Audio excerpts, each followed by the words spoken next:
नमस्कार, think tank देख रहे हैं आप। मैं हूं आपके साथ प्रेरणा शर्मा। दोस्तों, ऐसा हमारा देश है कि जहां पर एक खास वर्ग के लोग जो देश में दूसरी बहुसंख्यक जाति है, यानी कि मुसलमानों की मैं बात कर रही हूँ। पहले नंबर पर हिंदू समाज आता है, दूसरे पर मुस्लिम समाज आता है। वो हमारे देश में डरा हुआ है, उसे अल्पसंख्यक बताया जा रहा है और कहा जा रहा है कि मुसलमानों को टारगेट किया जा रहा है।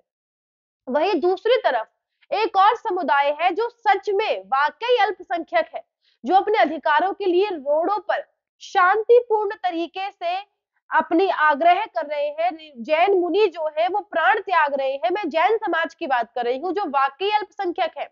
उनके बारे में कोई बात नहीं कर रहा। वो बेचारे चुपचाप अपनी मांगे रख रहे हैं, फिर भी वो इस बात का जिक्र नहीं कर रहे कि जैनों को टारगेट किया जा रहा है। वहीं दूसरी तरफ मैं बात कर रही हूँ उत्तराखंड में। उत्तराखंड के हल्द्वानी में 4500 परिवार, मुस्लिम परिवार, जो कि गैर कानूनी तरीके से रेलवे की जमीन पर घर बनाकर कई दशकों से रह रहे थे, जिनके ऊपर अब फैसला आया है हाईकोर्ट का, वो जमीनें खाली करनी है। उसके ऊपर देश भर में हाहाकार मचा हुआ है। तमाम तरीके की मीडिया इनके बारे में बात कर रही है, चाहे कांग्रेसी हो, चाहे समाजवादी पार्टी हो, चाहे बसपा हो। तमाम तरीके की पार्टियां इनके ऊपर टिप्पणी कर रही है। लेकिन वो लोग जो सच में अल्पसंख्यक हैं, जो अपनी मांग रख रहे हैं शांतिपूर्ण तरीके से, उनके बारे में कोई भी बात करना नहीं चाहता है।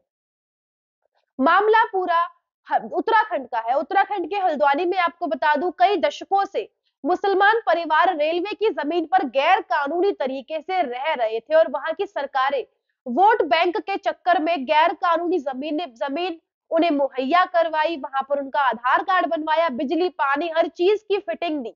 अपने वोट बैंक के चक्कर में उन लोगों के आशियाने बनवाए और अब वो टूटने जा रहे हैं। घर टूट रहे हैं।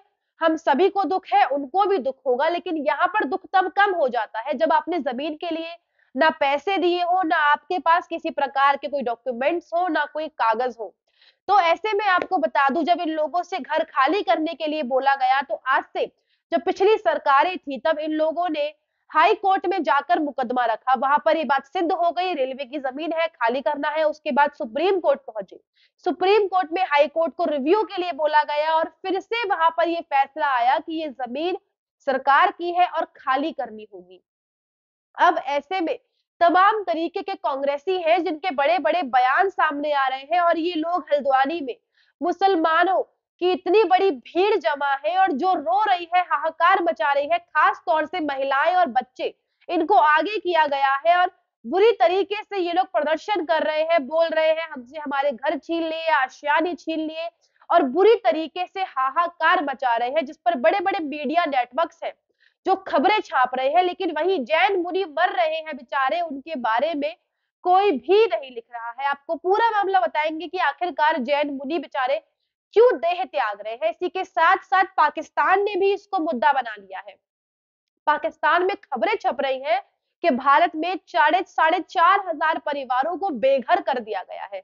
पाकिस्तान ने इसको बहुत बड़ा मुद्दा बना लिया है। तो हम ऐसे देश में रह रहे हैं जो ना ही अल्पसंख्यक समाज है, दूसरा बहुसंख्यक है पूरे भारत में मुस्लिम समाज, और जो अपने आप को खुद ही टारगेट बताता रहता है कि हमें टारगेट बना लिया। वहीं दूसरी तरफ आपको बता दूं, झारखंड के हेमंत सोरेन सरकार के राज में संवेद शिखर को टूरिस्ट प्लेस बनाने का जो है अनाउंसमेंट कर दिया है, जिसके लिए ऋषि मुनि, जैन मुनि जो है अपने देह देह त्याग रहे हैं और कह रहे हैं इसे टूरिस्ट प्लेस मत बनाइए, क्योंकि ये इनकी भावनाओं के साथ जुड़ा है, इनका धार्मिक स्थल है। और कल को यदि टूरिस्ट प्लेस बन जाता है तो यहाँ पर आकर लोग दारू पिएंगे, पार्टियां करेंगे, जो हमारी धार्मिक भावनाओं को आहत करता है। इसके ऊपर कोई भी चर्चा नहीं कर रहा। केवल एक दो लोग हैं जो इसका मुद्दा उठाते हैं, जैसे कि हम। लेकिन इसके अलावा ऐसा कोई भी व्यक्ति अभी तक सामने नहीं आया, कोई मीडिया सामने नहीं आई, किसी न्यूज चैनल ने ये नहीं दिखाया, जो दिखाना कितना जरूरी है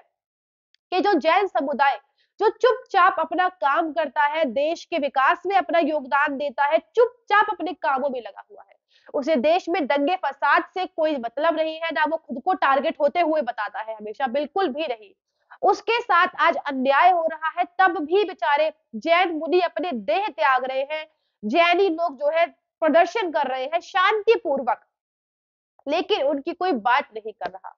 और एक ऐसा समुदाय जो ना ही अल्पसंख्यक है और ना ही टारगेट हो रहा है, उसने पूरे देश में हाहाकार मचा रखा है, वो भी तब जब सच में गैर कानूनी जमीनों पर दशकों से अपने घर बसाकर रह रहे हैं और उन्हें उन्हें पनाह देती है और शैली देती है वहां की ऐसी सरकारें जिन्हें देश के विकास से कोई मतलब नहीं है। तो मेरी आप सभी से ये आग्रह है कि उन जैन मुनियों की जान बचा लीजिए।